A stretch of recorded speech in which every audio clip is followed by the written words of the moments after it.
Ini namanya karomah, tidak diatrasikan, Pak. Memang Allah yang ngasih.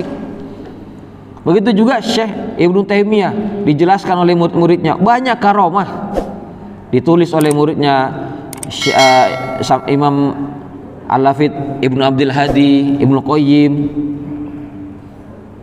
Banyak muridnya yang menulis tentang karomah Ibnu Taimiyah. Tapi beliau tidak membesar-besarkan karomah.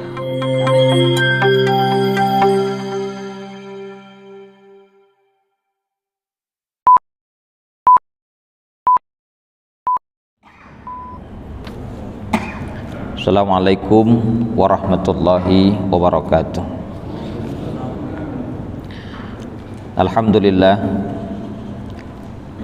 Alhamdulillahi rabbil alamin, wal aqibatu lil muttaqin, fala udwana illa 'alal zalimin. Wassalatu wassalamu ala sayyidil mursalin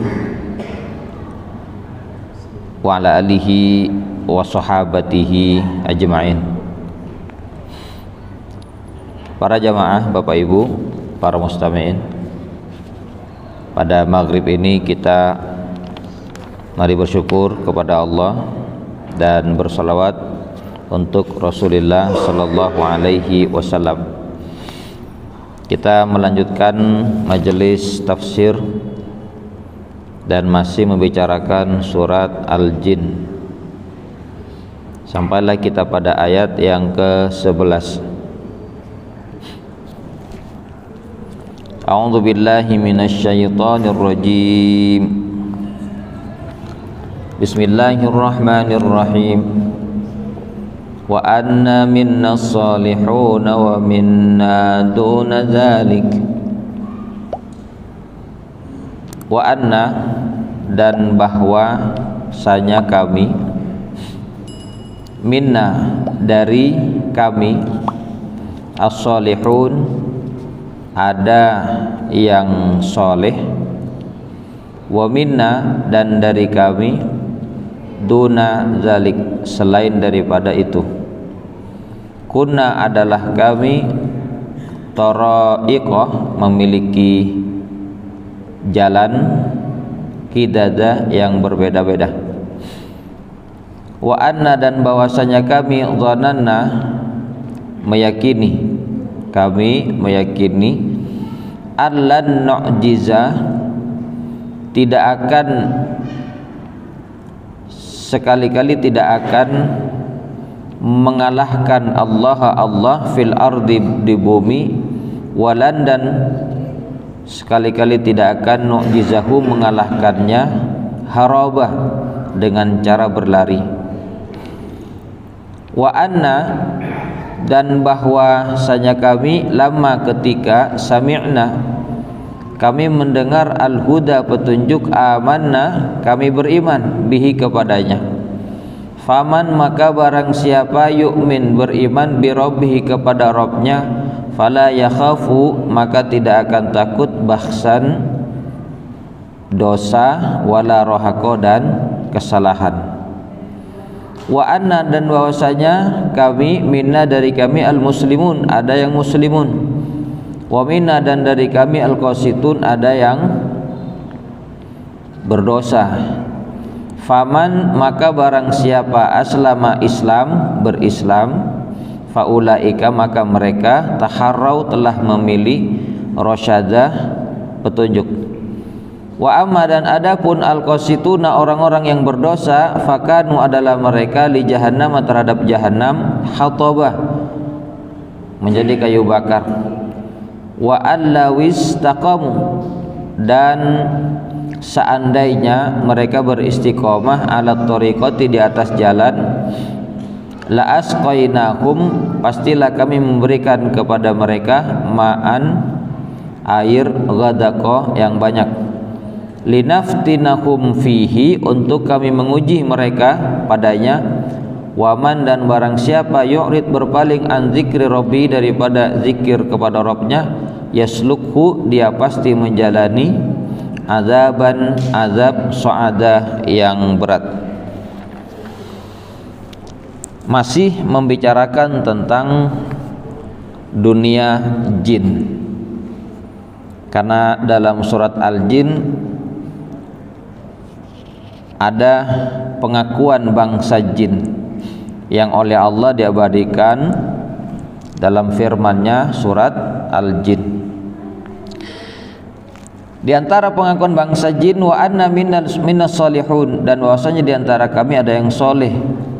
Kata bangsa jin, di antara kami ada yang soleh. Jadi bangsa jin ada juga yang soleh. Wa min aduna dzalik, ada yang juga tidak soleh, yang jahat, yang tidak beriman, suka usil, mengganggu. Kunna tara'iqa qidadah, adalah kami memiliki jalan yang berbeda-beda, kata bangsa jin. Jadi bangsa jin sebenarnya tidak sama, Pak. Samalah dengan manusia, tidak sama cara berpikirnya. Ada yang mendapatkan hidayah, ada yang tidak mendapatkan hidayah. Lah yang jin soleh ini tentu tidak akan melakukan perbuatan yang dilarang. Sedangkan jin yang tidak soleh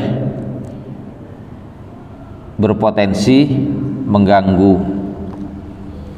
Tapi berpikirnya jin sebenarnya tetap di bawah berpikirnya manusia. Sepintar-pintarnya bangsa jin tetap di bawah kepintaran manusia. Setinggi-tinggi derajatnya bangsa jin tetap di bawah derajat manusia. Karena itulah yang ditentukan oleh Allah Subhanahu wa ta'ala. Maka kalau ada bangsa jin yang soleh, mereka tentu akan melakukan perbuatan yang baik dengan kemampuan yang Allah berikan. Yang pernah kita sampaikan pada pertemuan sebelumnya, Allah memberikan kemampuan kepada bangsa jin. Di antaranya bangsa jin bisa melihat kita, namun kita manusia tidak bisa melihat mereka. Sesuai dengan firman Allah, innahu huwa wa qabiluhu yarawnakum min haitsu la tarawnakum. Sesungguhnya dia, iblis dan kabilahnya sesama bangsa jin, melihat kalian manusia di mana kalian tidak bisa melihat mereka. Jadi tidak bisa kita melihat wujud asli jin. Kalau ada orang yang mengklaim melihat wujud asli jin, itu dusta. Sehingga dikatakan oleh Al-Imam Syafi'i, barang siapa man za'ama annahu ra'a jinniyan lam naqbil syahadatahu. Barang siapa yang melihat bangsa jin, kami tolak persaksiannya karena dianggap sebagai orang fasik. Tapi bangsa jin bisa menjelma makhluk yang lain. Bisa menjelma jadi manusia, manusia asli.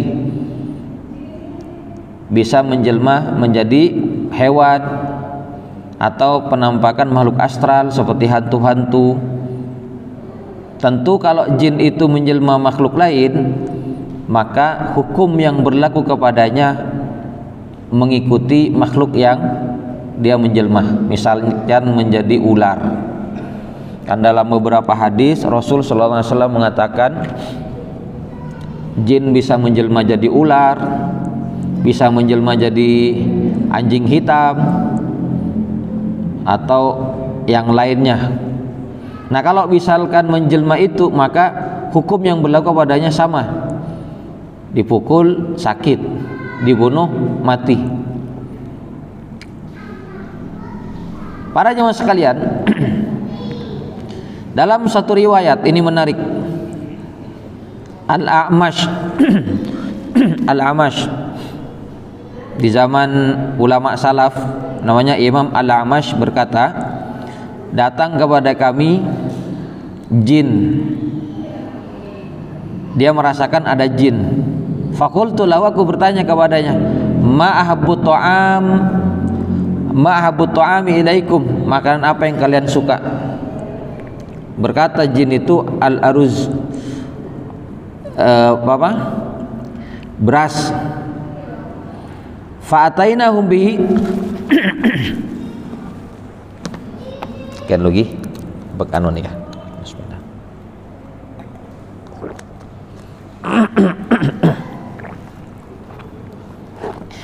Fa'atainahum bihi Kami berikan kepada mereka faja'altu ara al-luqma turfa wala ara ahadan. Saya melihat ada potongan, maksudnya nasi yang diberikan tadi terangkat, tapi saya tidak melihat seseorang, tidak melihat sosoknya. Aku bertanya, fikum min hadhil ahwa allati fina, di tengah-tengah kalian seperti ini udara yang bersama dengan kami? Qala nam, iya katanya. Maksudnya apa? Kalau jin asli datang kepada manusia, terjadi yang namanya kontak, wujud aslinya nggak usah dilihat.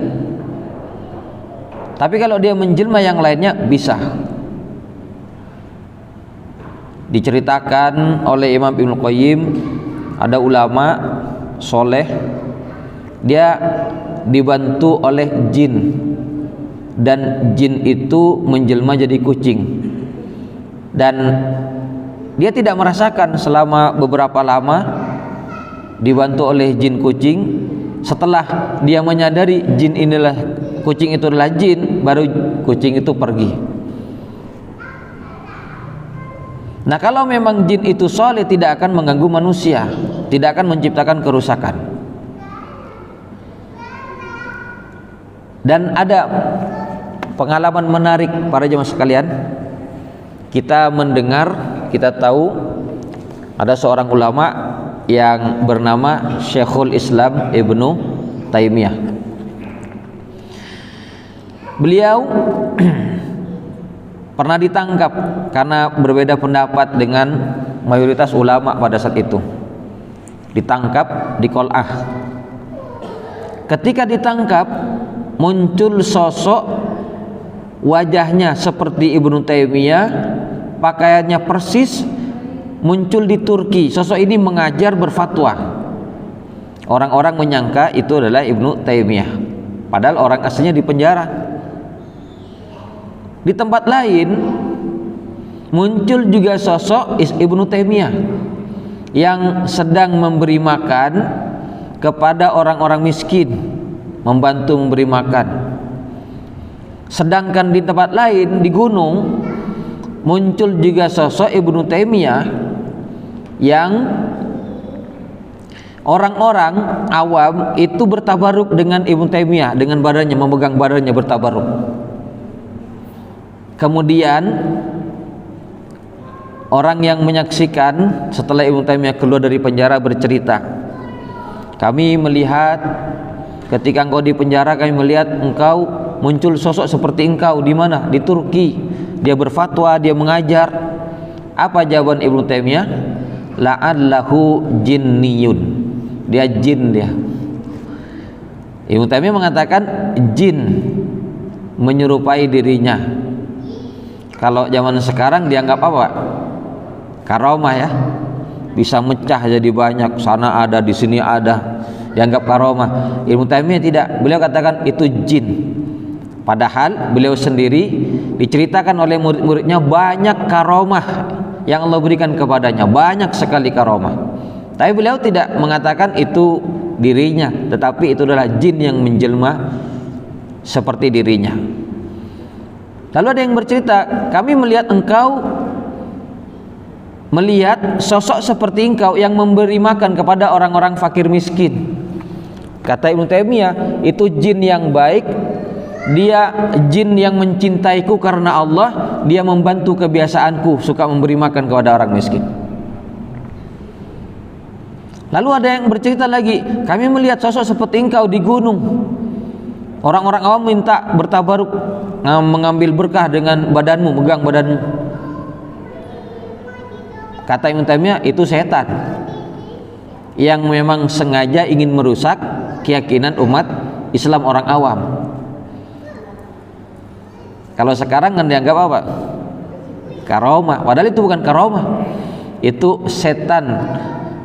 Ya, ada kalanya jin yang baik, soleh, ada kalanya jin yang jahat ingin merusak keyakinan umat Islam. Makanya tidak semua perkara yang terjadi di luar akal manusia, khawarikul adah, itu disebut karomah. Bisa jadi itu bantuan setan. Kan tipis perbedaannya Pak ya, karomah dari Allah dengan karomah dari setan tipis sekali Pak. Ikut dikatakan oleh Imam Asy-Syafi'i, Imam Abu Yazid Al-Bustami, kalau engkau melihat orang yang bisa terbang di udara atau berjalan di atas air, jangan tertipu dengan dia sampai engkau melihat bagaimana dia mengamalkan Quran, atau sampai engkau melihat bagaimana dia memperlakukan halal dan haram. Jadi kalau misalkan dia nggak sholat, punya kemampuan khawarikul adah, itu bukan dari Allah tapi dari setan. Nah sekarang kan yang penting punya kemampuan khawarikul adah, ya, ditampak-tampakkan, diatraksikan, didemonstrasikan, disebut karomah. Nggak begitu. Karomah kalau kita bicarakan para jemaah sekalian, karomah itu terjadi bukan keinginan manusia yang mengatur-ngatur, karena memang Allah yang memberi. Beda dengan yang didemonstrasikan Pak ya, ditampilkan kebal dan segala macam, itu bukan karomah dari Allah, tapi bantuan khaddam. Khaddam artinya pembantu dari bangsa jin. Nah biasanya kalau orang ini mendapatkan kemampuan itu kan harus melakukan ritual Pak, amalan-amalan khusus. Padahal kata Syekh Abdul Qadir Jailani, beliau mengatakan bahwa tidak perlu mencari karomah, yang paling penting adalah istiqomah. Kalau istiqomah dengan ibadah, karomah Allah kasih sesuai dengan kehendaknya. Dan karomah itu ada Pak, makanya dikatakan oleh Syekh Muhammad bin Abdul Wahab, wa nu'minu bi karomatil aulia, kami meyakini, kami mengimani karomah para wali. Tapi harus kita pahami karomah dari Allah itu seperti apa yang diberikan kepada para wali. Tentu bukan yang diatrasikan. Bahkan kalau kita membaca ceritanya Syekh Muhammad bin Abdul Wahab sendiri, ketika beliau awal berdakwah, menyampaikan akidah, mengajak diskusi dengan para raja-raja di tanah Arab sebelum mendirikan negara Saudi, sebelum didukung oleh Muhammad bin Saud di Dar'iyah, beliau berdakwah ke Isa, ke Harmila dan lainnya. Di suatu ketika datang kepada kabilah, pemimpin kabilah di sana, mengajak mentauhidkan Allah dan terapkan tauhid di sebuah negara. Ternyata pemimpin kabilah atau raja-raja kecil ini menolak. Nah di antara mereka ada yang menyuruh Algojo. Jadi ditolak, diusir, pergi. Dikirimlah Algojo untuk membunuh Muhammad bin Abdul Wahab. Dikejar dengan kuda, sedangkan Syekh Muhammad beliau berjalan kaki, tidak pakai sandal. Dikejar. Ketika sudah dekat dengan pedang yang terhunus, Algojo ini tidak bisa bergerak. Dia bergetar, mau memukul, bergetar badannya, akhirnya jatuh. Terus berjalan, Syekh Muhammad bin Abdul Wahab berjalan, setelah jauh bangkit lagi Algojo, mengejar, ketika dekat bergetar lagi, jatuh, dan itu berulang. Sehingga Algojo tadi meyakini ini bukan orang sembarangan. Apa yang dilakukan oleh Syekh Muhammad sampai mendapat bantuan atau disebut dengan karomah? Di waktu itu beliau sedang berjalan sambil baca ayat, innalil muttaqina mafaza hadaiqa wa a'naba wa kawa'iba atraba, dan seterusnya, surat An-Naba. Ini namanya karomah, tidak diatrasikan Pak. Memang Allah yang ngasih. Begitu juga Syekh Ibnu Taimiyah, dijelaskan oleh murid-muridnya banyak karomah, ditulis oleh muridnya Imam Al-Hafidz Ibnu Abdul Hadi, Ibnu Qayyim. Banyak muridnya yang menulis tentang karomah Ibnu Taimiyah. Tapi beliau tidak membesar-besarkan karomah. Karena yang paling penting bagi beliau adalah dikatakan, kata Ibnu Taimiyah, kun taliban lil istiqamati wala takun taliban lil karamati. Jadilah kamu orang yang mencari keistiqomahan, jangan jadi orang yang mencari karomah. Carilah istiqomah, jangan mencari karomah. Kalau istiqomah dengan ibadah, dengan perintah, zikir, Allah akan kasih bantuan karomah. Tapi kalau kita sibuk mengumpulkan karomah, biasanya banyak amalan-amalan yang tujuannya supaya mendatangkan kekuatan. Beda kan? Tipis Pak, sama-sama mendapat kekuatan, tapi bedanya tadi tinggal dilihat secara zahir dia betul-betul beribadah atau tidak. Syekhul Islam Ibnu Taimiyah punya banyak karomah. Ada yang menarik lagi Pak tentang karomah. Kaitannya Imam An-Nawawi dengan Syekhul Islam Ibnu Taimiyah. Jadi Imam An-Nawawi itu kan sebelum Ibnu Taimiyah, kalau tidak salah sekitaran 60 tahun sebelum Ibnu Taimiyah. Siapa yang tidak kenal dengan Imam An-Nawawi? Orang ulama yang paling muktamad dalam mazhab Syafi'iyah. Dan Imam An-Nawawi adalah orang yang melaksanakan nahi mungkar, amar ma'ruf dengan kuat. Tapi di masa beliau tidak mampu melakukan nahi mungkar. Di Damaskus ada namanya Masjid Babus Shaghir. Masjid ini memiliki 8 pintu, 8 lorong. Nah, salah satu pintunya yang menghubungkan masjid, di situ ada kuburan, terus ada batu yang disusun. Orang-orang bertabaruk kepada kuburan dan batu, beribadah, menyembah kepada, berdoa. Maka Imam An-Nawawi tidak mampu, sehingga beliau berdoa, Allahumma akim rajulan,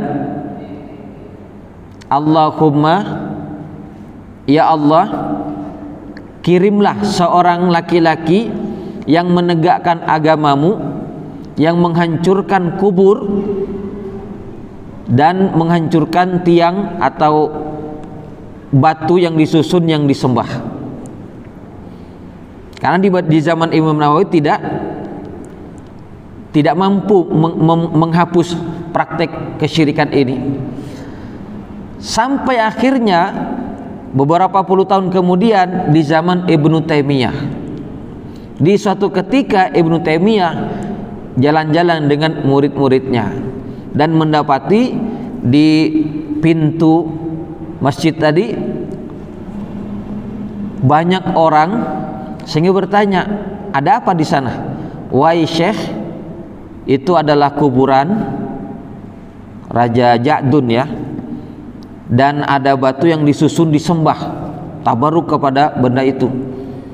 Kemudian Syekh Ibnu Taimiyah pulang, beliau berdoa istikharah, minta kepada Allah petunjuk, dan beliau menginformasikan setelahnya bahwa akan menghancurkan kuburan dan batu yang disembah itu. Akhirnya apa? Langsung seantero dunia Islam langsung gempar di saat itu. Karena apa? Ini adalah yang dikeramatkan. Kalau dihancurkan, umat awam itu meyakini akan mendatangkan musibah. Sedangkan Ibnu Taimiyah memiliki tekad untuk menghancurkannya. Dan beliau akhirnya pada hari yang sudah ditentukan berangkat seorang diri dan ditemani oleh saudaranya. Nah, ketika berangkat di hari yang sama terdengar suara di langit, suara setan berteriak Pak. dan mendekati kuburan, orang-orang yang sedang beribadah di situ, umat Islam yang beribadah tabarruk, melakukan perbuatan yang tidak dibenarkan. Satu sisi takut kuburnya dihancurkan, mendatangkan musibah, sisi lain sungkan dengan Ibnu Taimiyah. Jadi tidak ada yang berani mencegah.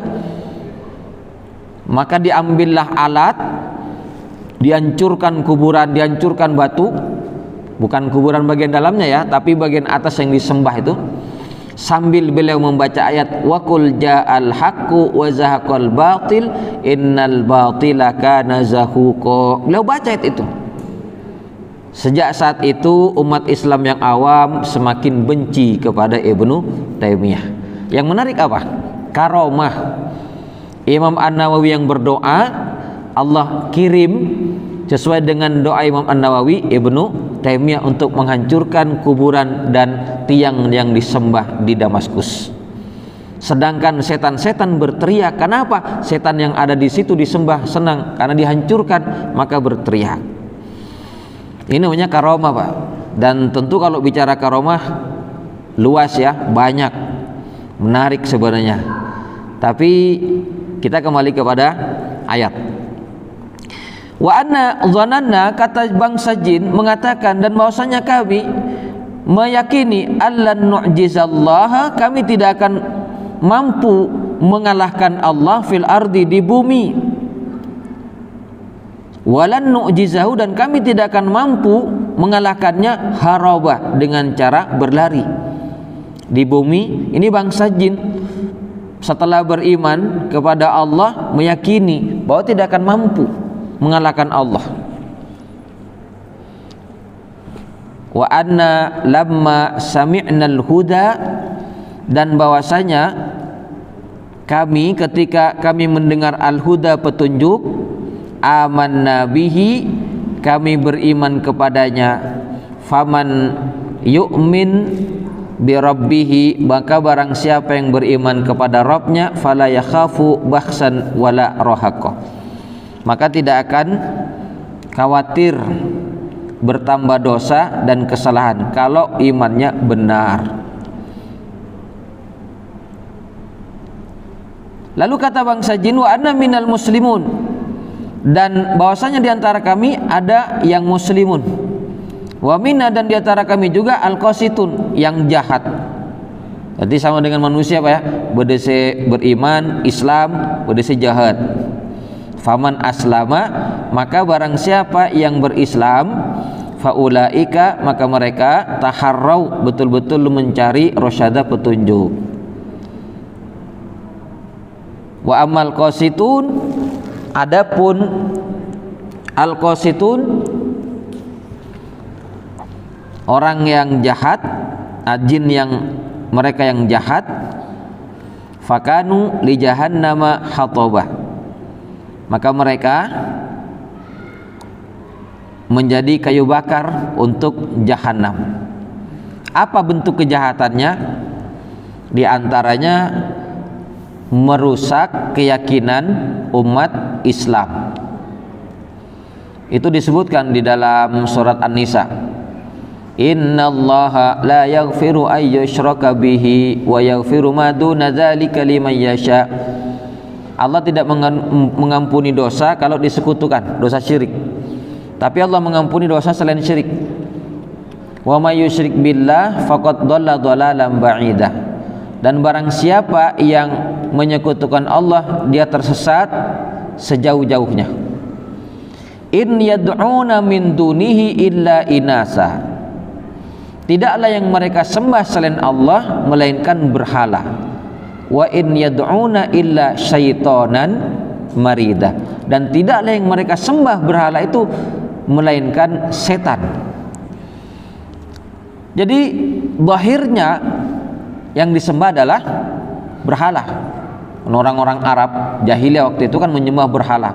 Lata, Manat, Uzza, 360 patung di sekitar Ka'bah. Di dalam Ka'bah ada, di luar Ka'bah juga banyak. Di setiap kabilah-kabilah bangsa Arab memiliki patung-patung yang besar. Allah katakan, in yad'una illa inasa, yang mereka sembah tidaklah yang mereka sembah melainkan adalah patung, berhala.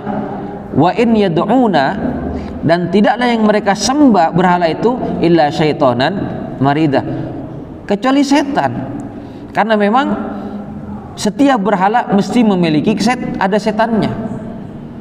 Kita nggak perlu jauh-jauh menyembah berhala, bentuk penyembahan berhala yang ada setannya, Pak. Di sekitaran kita saja kalau ada benda yang dikeramatkan, apalagi perlakuan dengan sangat dihormati, mesti setan masuk, Pak. Ya, di sekitaran kita apa, batu, pohon diperlakukan dengan sangat terhormat, son-son, dimandikan, ya, dianggap mempunyai kekuatan, bertuah. Setan tersedot di situ, Pak, mesti sudah diyakini, karena memang setan untuk merusak. Apalagi yang disembah-sembah, diberikan bentuk ritual-ritual, mesti setan tersedot dengan sendirinya, Pak. Kecuali yang sudah dijadikan sebagai syariat oleh Allah. Apa yang dijadikan syariat? Ka'bah, Hajar Aswad, tidak mungkin ada setannya. Karena memang syariat kita sujud ke Ka'bah bukan sujud kepada Ka'bah, tapi kepada Allah. Itu kan syariat, syiar. Kita mencium Hajar Aswad karena memang ada sunnahnya, tapi nggak ada setannya di situ. Sedangkan yang tidak ada aturan syariatnya diperlakukan dengan sedemikian hebatnya, setan mesti memanfaatkan situasi ini, termasuk bangsa jin. Maka Allah katakan, in yad'una illa syaitonan marida, yang disembah berhala itu melainkan ada setannya. Kenapa? Setan itu mengatakan yumannihim ya'iduhum wa yumannihim wa ma ya'iduhum syaitanu illa in yad'una illa syaitonan marida la'anakullah, Allah melaknat mereka para setan.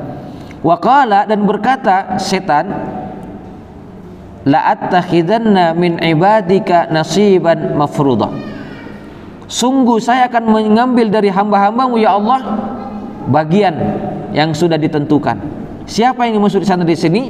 Adalah iblis sebagai sosok yang berasal dari bangsa jin. Iblis memproklamirkan kepada Allah ingin menggoda manusia, hamba-hamba Allah. Ya'iduhum wa yumannihim wa la udillannahum, kata iblis, saya akan menyesatkan mereka ya Allah. Wa la umanniyannahum, saya bikin mereka berangan-angan. Wa la amurannahum, dan saya perintahkan mereka, fala yubaddikunna adhanal an'am, sehingga mereka akan memotong telinga-telinga binatang ternak dijadikan sembahan. Dan itu terjadi kan di zaman jahiliyah, sesembahan apa, sesajen, onta yang disembelih, telinganya, darahnya, tulangnya, dagingnya dipersembahkan buat berhala. Terbukti apa yang dikatakan oleh iblis, wala umanniyannakum, saya bikin mereka berangan-angan, wala amurannakum, saya perintahkan mereka, fala yubattikunna adzanal an'am, sehingga mereka nanti akan menyembelih, memotong telinga binatang ternak. Wala amurannahum fala yughayyirunna khalqallah, dan saya juga akan perintah mereka, hamba-hambamu, hamba-hamba Allah, sehingga mereka akan merubah ciptaan Allah. Apa yang dimaksud dengan merubah ciptaan Allah? Merubah ciptaan Allah, sesuatu yang dilarang, bentuk merubah itu dikerjakan oleh manusia atas godaan, bujukan, penyesatan setan. Apa diantaranya bentuk merubah ciptaan Allah? Misalkan sesuai dengan sabda Nabi, Allah melaknat al-wasilat, la'anallahul al-wasilat wal mustawsilat. Allah melaknat orang yang menyambung rambut dan yang minta disambung rambut. Berarti memasang rambut palsu. Ini kalau sekarang apa, Pak? Wig. Biasanya pekerjaannya salon ya. Nah, sekarang ada dikerjakan oleh manusia, tapi kita menganggap itu tuh bukan dosa, itu kan budaya. Tapi jelas ayatnya, hadisnya jelas, Allah melaknat orang yang menyambung rambut dan yang disambung rambutnya. Berarti karyawan dan pelanggan, kalau dalam hal ini ya, masuk ancaman hadis. Allah juga melaknat orang an-namisot wal mutanammisot, mentatu dan yang ditatu. Kita menganggap tato itu, orang awam menganggap ya, banyak yang menganggap itu hal yang biasa, itu kreativitas. Ya ini termasuk jebakan-jebakan setan, Pak. Semakin dibikin indah, apalagi sekarang tatonya kan gambarnya gambar seperti tengkorak misalkan, atau darah ya. Karena ada satu agama yang dimunculkan oleh gerakan bawah tanah, Yahudi, gerakan bawah tanah yang disebut dengan agama Kabbalah. Bentuk penyembahannya menyembah kepada iblis, dan simbol-simbolnya itu simbol-simbol iblis, tengkorak, setan, darah. Lalu diajarkan, disebarkan di tengah-tengah umat Islam, dan banyak generasi muda kita yang terjebak tanpa menyadari. Dengan cara apa? Yaitu tadi, dengan cara dimunculkan simbol-simbol dipakai di pakaian. Ada kaos bergambar tengkorak, bergambar setan, iblis atau Lucifer ya. Terus nanti itu pakaiannya, belum secara fisiknya dirubah bentuknya. Mereka menyebut dengan aliran punk, ditindik hidungnya, matanya, telinganya, ditato dan segala macam. Ini salah satu yang dikerjakan oleh iblis untuk menyesatkan umat manusia. Maka kita beruntung, selamat, dan yang penting bagaimana anak-anak kita selamat juga. Kita tanamkan bahwa Islam itu adalah ajaran yang benar. Kembali kepada ayat, wa allaw istaqamu, kata bangsa jin, kata firman Allah, wa allaw istaqamu, seandainya mereka beristiqamah ala tariqati, di atas jalan, lasqainahum ma'an ghadaqa, pastilah kami, kata Allah, akan kami berikan air yang banyak. Kata-kata firman Allah wa allaw istaqamu, seandainya mereka istiqomah, di sini ada dua makna. Istiqomah ala tariqati, satu makna istiqomah di atas Islam, tariqah Islam. Istiqomah di atas jalan Islam. Maka Allah menjanjikan lasqainahum ma'an ghadaqa, kami akan berikan air yang banyak, maksudnya rahmat, keberkahan hidup. Satu tafsir. Tafsir yang satunya, seandainya mereka istiqomah di atas jalan, maksudnya jalan kesesatan, ad-dhalal. Seandainya bangsa jin terus menerus di atas kesesatan, kami akan berikan air yang banyak. Maksudnya apa? Bentuk istidraj. Karena ada orang yang tersesat, semakin jauh dari Allah, semakin tidak mau sholat, semakin terlena dengan dunianya, Allah kasih kesuksesan. Itu namanya istidraj. Sesuai dengan sabda Nabi, idza ra'aitallaha yu'til abda minal man ala ma'asihi fa inna ma huwa istidraj. Kata Nabi, kalau engkau melihat Allah memberikan kepada seorang hamba banyak harta, banyak dunianya dengan cara kemaksiatan, fa innama, sesungguhnya itu adalah bentuk istidraj. Jadi kalau ada orang sukses tapi dengan cara yang tidak benar, itu istidraj dari Allah Subhanahu wa taala. Sehingga Allah lanjutkan, linaftinakum fi, untuk kami uji mereka. Wa man yu'rid an zikri rabbih, dan barang siapa yang berpaling dari zikir kepada Rabbnya, yaslukhu adaban su'ada, pasti akan menjalani azab yang berat. Ini ancaman dari Allah Subhanahu wa ta'ala. Dan ancaman ini tentu tidak hanya berlaku kepada bangsa jin, Pak, tapi semua as-sakolain, bangsa manusia dan bangsa jin. Karena dua bangsa ini hakikatnya diperintah untuk beribadah kepada Allah. Ayat yang sudah sering kita baca, yang sudah dihafal, wa ma khalaqtul jinna wal insa illa liya'budun. Ma uridu minhum min rizqin wa ma uridu an yut'imun. Innallaha huwar razzaqu dzul quwwatil matin. Firman Allah, tidaklah aku menciptakan jin dan manusia.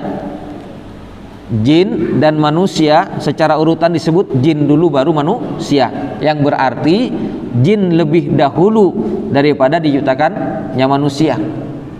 Tidaklah aku ciptakan jin dan manusia illa liya'buduni, kecuali bertujuan untuk beribadah kepadaku, kepada Allah. Kata Allah, ma uridu minhum min rizkin, saya tidak butuh rizki dari mereka. Wa ma uridu an yut'imun, saya tidak butuh mereka memberi makan kepadaku. Justru Allah lah, innallaha huwar razzaq, Allah yang maha pemberi rizki, dzul quwwatil matin, yang memiliki kekuatan dan yang maha kokoh. Dan semoga kita istiqomah di atas Islam, di atas ibadah kepada Allah sampai akhir hayat. Amin, Allahumma amin. Demikian, saya mohon maaf. Assalamualaikum warahmatullahi wabarakatuh.